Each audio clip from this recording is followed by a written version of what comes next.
दोस्तों एक सेठ था, वह बहुत अमीर था। उसके घर ढेर सारे चूहे रहते थे। एक दिन सेठ अपना डायमंड रिंग टेबल पर रखकर बाजार चला गया तो एक चूहे ने वह रिंग निगल लिया। जब सेठ वापस घर आया तो उसे टेबल पर डायमंड रिंग नहीं दिखी। उसके जान के लाले पड़ गए। टेबल के आसपास सैकड़ों चूहे घूम रहे थे। सेठ तुरंत समझ गया कि रिंग जरूर किसी चूहे ने निगला है। वह उस चूहे को पकड़ने के लिए एक शिकारी को बुलाया। जब शिकारी चूहे को मारने पहुंचा तो वहाँ हजारों चूहे झुंड बनाकर एक दूसरे पर चढ़े हुए थे, मगर एक चूहा उन सबसे अलग बैठा हुआ था। शिकारी ने सीधा उस चूहे को पकड़ा जिसने डायमंड रिंग निगला था। सेठ हैरान हो गया। उसने शिकारी से पूछा, भाई हजारों चूहों में से इसी चूहे ने रिंग निगला है, यह तुम्हें कैसे पता चला? दोस्तों शिकारी ने सेठ से कहा, साहब ये तो बहुत ही आसान था। जब कोई मूर्ख अमीर बन जाता है ना, तब वह अपनों से भी मिलना जुलना छोड़ देता है। दोस्तों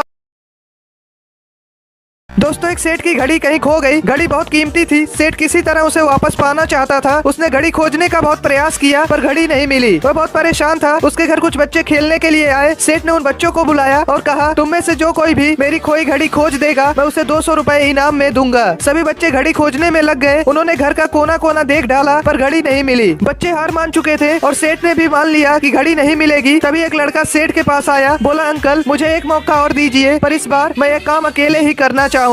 सेठ बोला, ठीक है। लड़का एक एक करके घर के कमरों में जाने लगा और कुछ समय पश्चात उसने घड़ी को ढूंढ निकाला। उसने सेठ को घड़ी दी। सेठ बहुत खुश हुआ। उसने लड़के से पूछा, बेटा जहाँ हम सब असफल हो गए, तुमने इसे कैसे ढूंढ निकाला? लड़का बोला, अंकल मैंने कुछ भी नहीं किया, बस मैं कमरे में गया और चुपचाप बैठ गया। कमरे में शांति होने के कारण मुझे घड़ी की टिक टिक की आवाज सुनाई दे गई, जिससे मैंने उसकी दिशा का अंदाजा लगा लिया। दोस्तों वीडियो अच्छा लगा हो तो लाइक कर दे।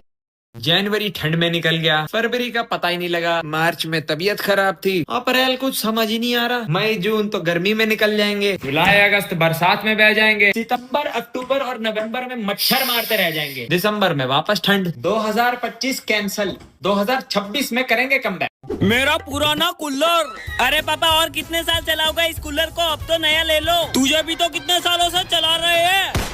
अरे पापा कूलर निकाला और मुझे बताया ही नहीं। गुल्लू बेटा हट जा, चालू करता ही तूफान आएगा। अरे पापा ये तो तली नहीं लाए। लगता है इसकी मोटर जाम हो गई है, अभी सही हो जाएगा। अरे पापा ये तो अभी भी चालू नहीं हुआ। इसकी मोटर खोल कर सही करता हूँ, अभी चलेगा ये। पापा तल गया। चल हट, मुझे हवा खाने दे। कितनी ठंडी हवा है। अरे ये क्या हो रहा है?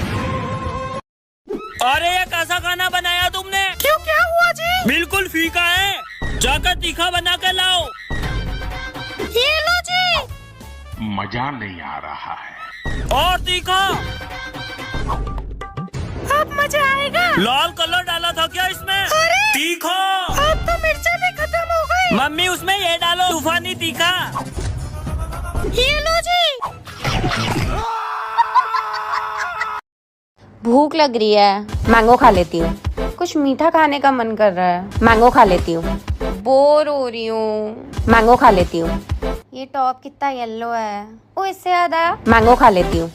यार ये गर्मियाँ कब खत्म होंगी? अरे नहीं, लेकिन उससे पहले मैंगो खा लेती हूँ। शिट, मुंह पे पिंपल आ गया। क्या ही फर्क पड़ता है, मैंगो खा लेती हूँ।